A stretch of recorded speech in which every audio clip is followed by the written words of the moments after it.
Mesdames et messieurs de la presse, bienvenue dans ce beau cadre de l'hôtel Cana, où le collectif de la défense de l'honorable Diomi Ndongala voudrait présenter à l'opinion tant nationale qu'internationale l'état du dossier Diomi devant la Cour suprême de justice de la RDC, siégeant comme cour de cassation, conformément aux lois de février et d'avril 2013. Il est certes vrai, et l'opinion le sait, que notre client, l'honorable Diomi, est en détention irrégulière à la prison centrale de Makala. Pourquoi disons-nous irrégulière? Parce que poursuivi pour viol sur mineur, ou tentative de viol sur mineur, devant la Cour de cassation, parce que l'honorable député national, la même Cour de cassation avait décidé, conformément à l'article 76, dernier alinéa de la loi organique de 2013 sur la Cour de cassation, la loi organique relative à la Cour de cassation, que sa détention préventive était remplacée par son assignation à résidence sur lui. Cette décision, jusqu'à ce jour, demeure inexécutée par la volonté d'un seul homme, le procureur général de la République. Ce qui veut dire que la détention préventive qui loge notre client au CPRK n'est pas conforme aux lois de la République. Pourquoi disons-nous que cette détention n'est pas conforme aux lois de la République? C'est que quand vous lisez les articles 12 et 17 de la Constitution, aucune discrimination ne peut frapper un Congolais. Et 17 insiste sur la détention. Parce que tout le monde, par rapport à l'article 12 de la Constitution, mérite de la même protection par la loi, une égale protection. Et l'article 17 dit qu'on ne peut être détenu, poursuivi, arrêté, jugé que conformément à la loi.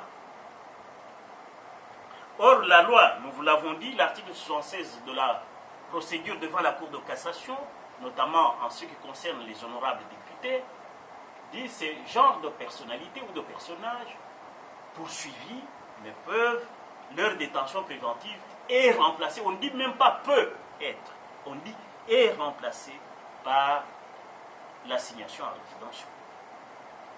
résidence surveillée. Même ceux qui commencent la première année en droit savent ce que c'est. Mais lorsque cette notion de résidence surveillée peut poser problème au niveau de la haute magistrature, c'est que le Congo est vraiment en difficulté. Le Congo est sévèrement malade. Alors, est-ce que, parce que le Congo est sévèrement malade, la justice étant le dernier rempart, peut-on considérer que l'honorable Diomi n'a plus de rempart?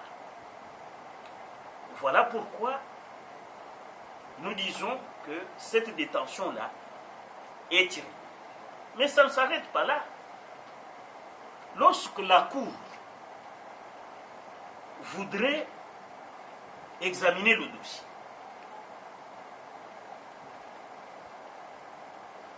comme vous le savez,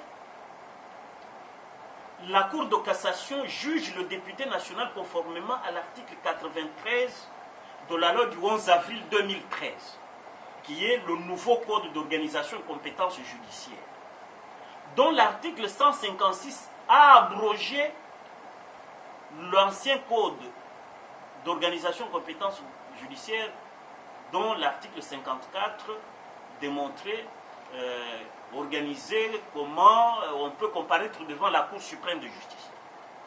Et la loi du 19 février 2013, organique de la Cour de cassation, en son article 91, abroge l'ancien code de 1982 relatif à la procédure devant la Cour suprême.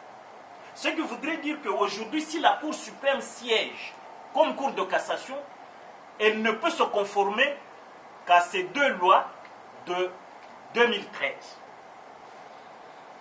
qui sont en quelque sorte le droit positif, qui ne sont même pas en quelque sorte, qui constituent des éléments du droit positif congolais. Voilà pourquoi nous disons qu'il y a déni d'abord. Un, déni de justice à l'endroit de l'honorable Diomi Longala, parce que, selon l'article 58 de la loi organique de la Cour de cassation, quand est-ce qu'il y a déni de justice? Il y a déni de justice lorsque le magistrat refuse de procéder au devoir de sa charge ou néglige de juger les affaires en état d'être jugées. Et le lexique des termes juridiques chez Dalloz 9e édition définit de la même manière le déni de justice. La Cour de cassation, donc la Cour suprême, qui n'a plus comme compétence en tant que Cour suprême, c'est-à-dire la survivance de la loi de 82 comme procédure devant la Cour suprême, ne survit que pour les matières administratives. C'est pourquoi l'article 91 de la Cour de cassation dit les titres 2 et 4 de la loi de 82 sont abrogés et seul reste le titre 3. Et le titre 3, c'est le titre régissant les matières administratives, comme on attend la mise en place ou la loi organique du Conseil d'État. Quand vous voulez parler de la Cour suprême de justice, si vous parlez de la Cour suprême de justice, vous parlez donc du Conseil d'État à venir. Et la Cour en matière administrative siège conformément au titre 3 de la loi de 1982, abrogé dans ses titres 2 et 4. Dans ces conditions, nous trouvons aussi qu'il y a violation des droits de la défense. Pourquoi des violations des droits de la défense? Lorsque vous lisez l'article 1er de la Constitution dans son premier alinéa, la République démocratique du Congo est un État de droit. L'état de droit, c'est l'état dans lequel la loi prime sur tout, pour faire simple. Mais la même Constitution dit aux juges, selon les articles 150 alinéa 2 et 153 alinéa 4, que les juges sont soumis dans leur mission de dire le droit qu'à l'autorité de la loi. Mais il y a une loi de procédure pénale. Le code de procédure pénale existe et l'article 74 prescrit le déroulement de l'instruction à l'audience. Cette disposition a son importance ou sa portée qui consiste au respect du principe du contradictoire.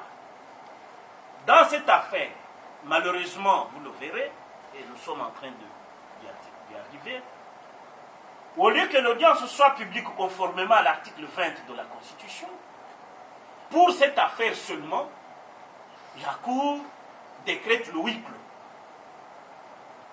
Mais en décrétant le huis clos, est-ce pour favoriser l'arbitraire ou bien pour se soumettre à la loi? Parce que lorsque nous démontrons à la Cour de cassation, sous la forme abrogée de la Cour constitutionnelle, de la Cour suprême de justice, les juges ne répondent, la Cour a souverainement décidé. Nous nous demandons, nous, de la défense, parce que nous sommes des avocats constitutionnelle